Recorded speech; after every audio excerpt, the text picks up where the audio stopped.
Hello, everyone.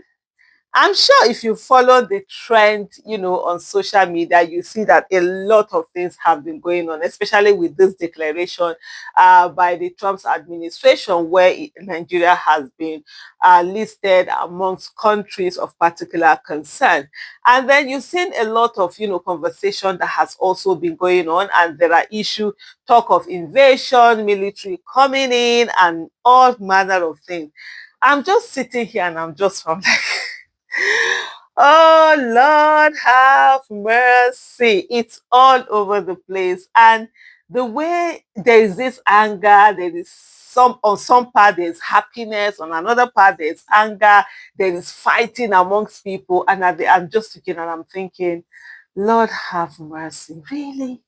You know, it's so for me one these are the things that I see. It's so easy to get Nigerians distracted, and Nigerians also are always waiting for knight in shining armor. So they always believe that there's always someone who is going to come and rescue Nigerians. Nobody is going to come and rescue Nigeria. Nigerians have to be the ones that will rescue Nigeria, and we must hold the people who are responsible for governance accountable whenever we see situations where they are not doing what they're supposed to do. Tinubu's illegitimate administration has been very responsible in doing nothing about the killings that have been going on in Nigeria. There have been a lot of killings going on in Nigeria. Muslims, Christians, pagans, whatever. It's the killing is going on. And for me, everybody has a right to say what it is that they feel. If you're a Christian and you feel there's Christian genocide, you have every right to that. If you're a Muslim, you feel there's a Muslim genocide, you have every right to speak out on it. You understand?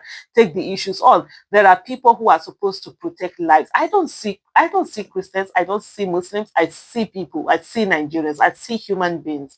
I see human beings being killed.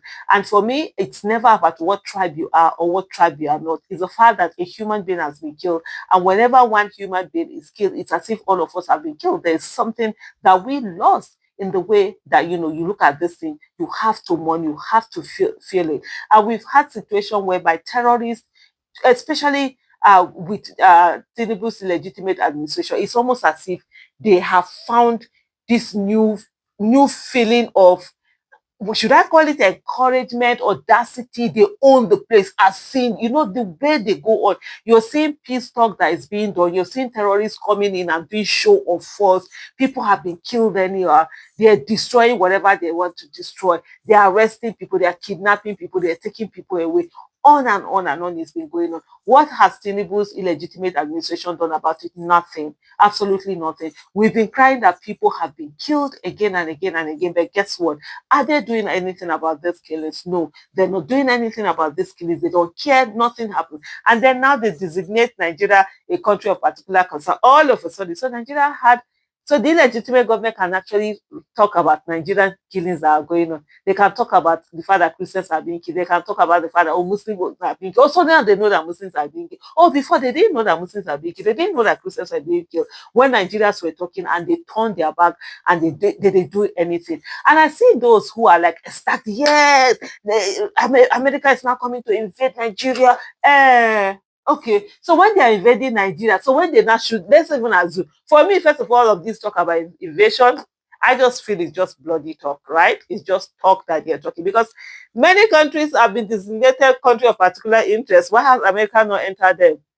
Saudi Arabia is a court of interest. Every day, Trump is there doing business with them. America is there doing business with them. China is a country of particular interest. So what is it that is different for this one? So all this invasion talk, I've not seen it. But I'm not telling you, I'm not expert on when it comes to foreign relations. That's why most times I'm always learning. I usually don't even comment when it comes to all these foreign relations issue, because for me, things that I don't know much about, I don't talk about them. All I do is learn, read everybody's comment, what they're saying, and just pick the knowledge from it and make informed decision, from it. So all of this stuff. So let's even assume that there's going to be an invasion. For those who are like, oh yeah, they are happy. So when they throw the bullet will just, go and find Aisha. She's a Muslim and it will not touch you because you are Christian, you are another thing. Really? Oh, we are all in this. Or what is it? When they start doing one thing, or maybe they will say, oh, Nigeria, if they sanction Nigeria, you think the sanction will not affect you? It's going to affect everyone. But the biggest thing that I see in all of this is that For me, I thought this would have been an opportunity for Nigerian government if he had a government anyway, because this Tinubu's illegitimate administration is just we have a lacuna. First of all, there are no ambassadors anyway. Nigeria don't have ambassadors.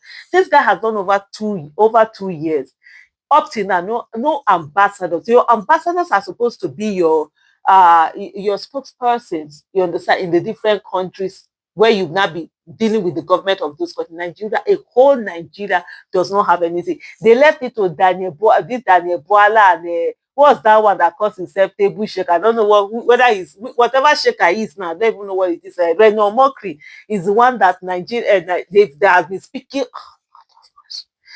Whew, Tinubu. I'm sure even the people that voted for Tinubu, for those that actually voted beyond the rigging that he did, never expected that he would be this bad. I mean, all of that. Oh, he's a strategist. He did this. He did that. Nah, nobody is seeing it. Those are the people who are all over the space speaking on Nigeria. I saw their neighbor are coming to say that. Oh, that Tinubu is going to have a conversation. Going to have a meeting with Trump very soon. It's either in Nigeria here or in this. Even if there's going to be something like that, is it from your mouth they will hear it? Somebody was asking who gave him authority to talk about it. I said, where is he going to get authority? But there's no authority. There's no government. Everybody is just in their own places, doing whatever it is that they can do, being lords and masters in whatever area and just doing anywhere. That's why the whole country is going like this, like this, like this. I remember that is it Jigawa state lawmaker, former Jigawa state lawmaker that said the economy of Nigeria is doing like this, like this, like this. That's how the whole of Nigeria is doing like this, and all over the place. So you don't have lawmakers, you don't have you don't have ambassadors, you don't have any other. But one of the things for me that I thought with this whole issue, where one thing that some of the statements that have come from the Trump's administration is the fact that, oh, they are giving Nigeria like time, go and fix this thing. If you don't fix it, we might come in and all of that. I thought this would be an opportunity where Nigeria would have said to say, yes, we have a problem. We have a terrorist problem. We have an insurgency problem. We've been fighting it for over a decade. We've not really been able to get heads on. And these are the things that we've wanted from you that we not get. Okay, can you help us with A, B, C, D, E, F, G, H? And let's be able to fight this thing, fight this war. Instead of all the talk, we are ready. Somebody said, talk, cut ties with US. And we dey talk for this country a lot. We dey talk. You understand? I thought this would have been an opportunity for me. I don't care whatever designation is being said, because one of the things I always, for me, I look at that if something has not happened to you until you work in a position or you are in the person's position, you really don't have the moral justification to tell the person how to feel. If there are people who feel that there is Christian genocide, it's not for me to tell them that there's no Christian genocide. What I need to do is to ensure that killing stop, is to make demands that there is no killing. Because how do you tell someone who probably has lost over 20 members of his family that there's no genocide? Someone who has been driven away from their village, that there's no genocide? Someone whose place of worship has been burnt down, that there's no genocide? And then another thing, when you also are telling him that, oh, the Muslims are also being killed, how is that is business? But why is that Muslim not also saying there's Muslim genocide? Why is that Muslim whose mosque has been burnt not saying there's Muslim genocide? That's what the person is saying. So instead of fighting over the labeling, is it a genocide or not genocide? Fine. If you say, we said to those who have said, oh, there are more Muslims that are being killed, fine, put it out. Do a petition to the US, because US will also put you as a country of particular if you are persecuting Muslims. I remember they did it with China. The Uruguay, I don't know, UYGHUR, Uruguay Muslims. I don't know if that's the right pronunciation. There are Muslims who are, China has Muslims in them. I mean, during Hajj, you always see them, like if you've gone to for Hajj and all of that. And China doesn't want religion, and they're always being persecuted. All manner of things are being done to them. Sometimes a forced abortion, even when they are fasting, they are forced to put water in their this thing. A lot of things, real persecution, real genocide going on over there. When America decided to go after China, guess who were supporting China? Nigeria was among the other, Buhari and Saudi Arabia. So come out also, as if you feel that there is, tell US, oh, even Muslims are being killed, and then let there be help. All we want is for the killings to stop. If killing stop in Nigeria. If nobody is being killed by anybody, whether terrorists, whatever, however, will there be anybody saying genocide? If there's no killing, at least when you say, who died? Well, come and show us who died. You won't be able to see to show who died. But when you have a lot of who died, staring you there in the face, and then now you're now coming to tell people, oh, why are you saying that there's gender?